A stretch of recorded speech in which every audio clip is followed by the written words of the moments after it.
Hi everyone, I'm Agnes. I have a miraculous condition that is seen only in very few people in the world. When you find out what it is, I'm sure you'll be very surprised and will probably wish you had it too. But please wait until you hear the whole story. I'm sure you're going to change your mind because, as you will soon see, this is in no way a precious gift bestowed on me. It's definitely a curse. Before starting elementary school, I was always at home. My mom wouldn't let me go to preschool or kindergarten. I really wanted to go to kindergarten because my cousin Casey was going, and I wanted to be just like her. But no matter how much I begged her, my mom wouldn't let me. I rarely saw my dad because he was traveling for work all the time. He was home for only a few days a month. One time when he was home, I asked him, "Dad, why can't I go to kindergarten like Casey? Will you talk to Mom? I really want to go." My dad shrugged. "I told your mother many times, but she won't listen. She says you'll go to elementary school. Your mother is the most stubborn person in the world. I'm sorry, but there's nothing I can do about it." My dad was my last hope, but when he also told me that I couldn't go to kindergarten, I started crying. My mom was making dinner in the kitchen. She ran over to me when she heard me crying. She grabbed my hand and took me to my room. Then she said, "Agnes, dear, please don't cry when your father's here." She always used to tell me this. I was so little. I couldn't think of asking my mom, "Why do you not want me to cry when my father's around?" I was able to find out the reason many years later. Thankfully, my mom kept her promise when it came time for me to start school. Of course, she wanted me to start my education, too. But on the first day, she told me over and over, "No matter what happens, don't ever cry at school. It's very important. Do you understand, Agnes?" Even though I said, "Yes, Mommy," every time, she kept telling me the same thing every day. When I would come home from school, she would ask, "Honey, did you cry at school?" In the morning, as she was dropping me off, she'd say, "No crying at school, no matter what happens." My mom's obsession with my crying at school continued for years. When I was a little older, I tried asking her why she was so concerned about it. Mom would say, "You're too young. I will explain it to you when you are a little older," and wouldn't say anything else. Back then, I had a crush on a boy at school named Brody. I thought he also liked me because he would do all kinds of things to try to get my attention. One day, he was doing skateboard tricks in the schoolyard to impress me. At the same time, he was looking at me and checking to see if I was watching him.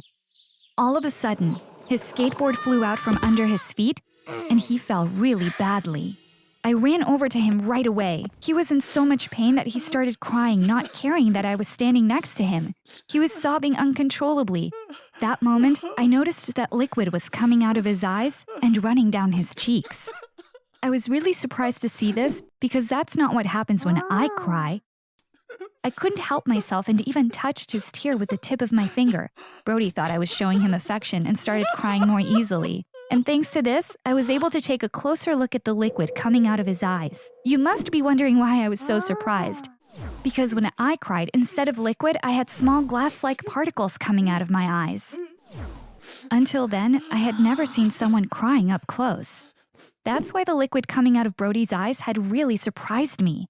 When I got back home, my mom asked me her usual question, "Did you cry at school?" I said to her, "No, I didn't, but a friend of mine did," and told her about what happened.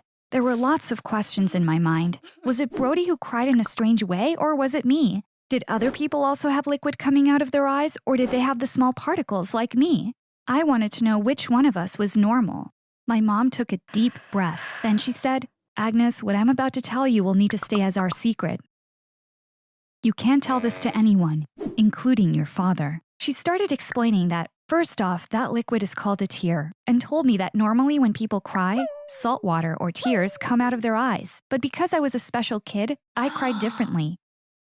Then she added, "There's something else that is important for you to know. What comes out of your eyes is not glass, it's diamonds." That was the day I found out that diamonds are very valuable. They're so valuable that if we sold the little diamond crumbs that come out when I cry, we could buy a luxury home. I couldn't believe what I was hearing. "So why don't we?" I asked. My mom said, "Because if people find out you're crying diamonds, that might have really dangerous consequences." "What kind of dangerous consequences?" I asked. And my mom said in a worried voice, "Agnes, bad men might kidnap you. Then they'd force you to cry all the time so that the diamonds come out. The mafia may hold you hostage every single day of your whole life." Even though I was young, I understood the gravity of the situation. I promised my mom that I would never mention this to anyone ever. This would be our secret. About 4 years after that conversation, my parents were involved in a car crash. My dad did not have any serious injuries. But despite the doctor's best efforts, my mom didn't make it.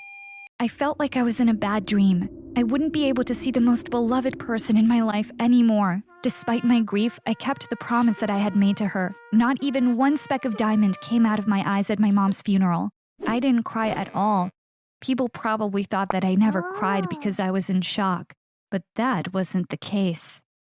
The truth was that every minute I was alone, I spent crying for my mom. I was putting the small diamonds that come out of my eyes into a bag and hiding them in a closet in the basement. The basement was the safest place in our house because nobody had used it for a long time. I didn't collect the diamonds because I wanted to sell them. I had to hide them because my secret would be out if someone had found them. Because I couldn't stay home by myself, my dad had to stop traveling. He got transferred to another department at work. I told you earlier that my dad and I didn't have the best relationship. I thought that was because we spent too little time together, but it turned out that wasn't the reason. Now he was always home, but still, we never became very close. 4.5 months after my mom's passing, my dad said to me, "There's someone in my life. I'm thinking about marrying her." I was obviously shocked, but I couldn't say anything, so I just nodded.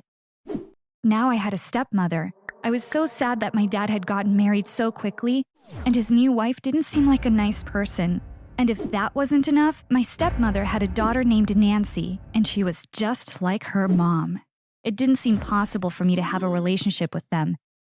I understood that from now on, I was a stranger in my own house. After they got married, my stepmother and her daughter moved in. Thankfully, our house was big enough. I didn't have to share a room with Nancy. She got her own room, but little Miss Nancy didn't like her room. My friends come over for slumber parties all the time. Agnes's room is bigger. She should move into my room, and I into hers, she said. My dad came to tell me this. "Nancy is younger than you. Let's not upset her," he said. I couldn't help it and told him what I really thought of both Nancy and her mom. I also said to him, "If my mom is watching us right now, I'm sure she's very upset that you've gotten married so quickly." My dad's face turned red and he screamed, "You're switching rooms with Nancy tomorrow. From now on, you will eat your dinner in your room. I don't want to see your face for a long time." That day, I cried in my room for hours. Naturally, a lot of tiny diamonds came out of my eyes. They were all over the place as I was stomping on the floor with anger. When I woke up in the morning, I picked them up one by one and put them in small plastic bags. That afternoon, Nancy and I switched rooms.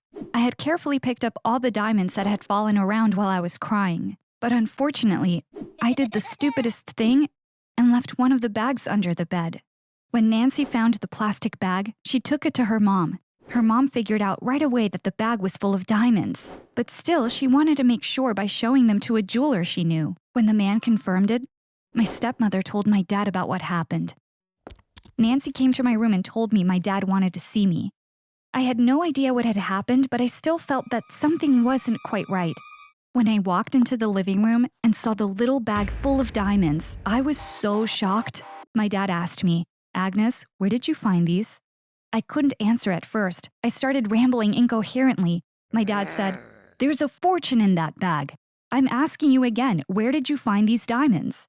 I was never able to lie to anyone's face in my whole life, and now I was going to tell the truth again. "Dad, they come out of my eyes when I cry," I said. My stepmother and Nancy burst out laughing. My stepmother said, "Did you say your eyes? Couldn't you make up a better lie? This is the worst lie I have ever heard in my life." I told them it wasn't a lie, but they didn't believe me. My dad said, "Agnes, you're embarrassing me. Tell us the truth now." "I am telling the truth," I screamed and started crying. Of course, tiny diamonds started coming out of my eyes as I cried. My dad, my stepmother, and Nancy were staring at me astonished. After witnessing this scene, they were finally convinced I was telling the truth. As you might guess, my life completely changed after that day. I went through things that you can't even imagine. You won't believe the things my stepmother did to me after learning about my condition. However, I'll have to tell you about that in another video because we're out of time. If you'd like to hear the rest of my story, please let me know in the comments. I'll get that second video ready in no time. See you later. Bye.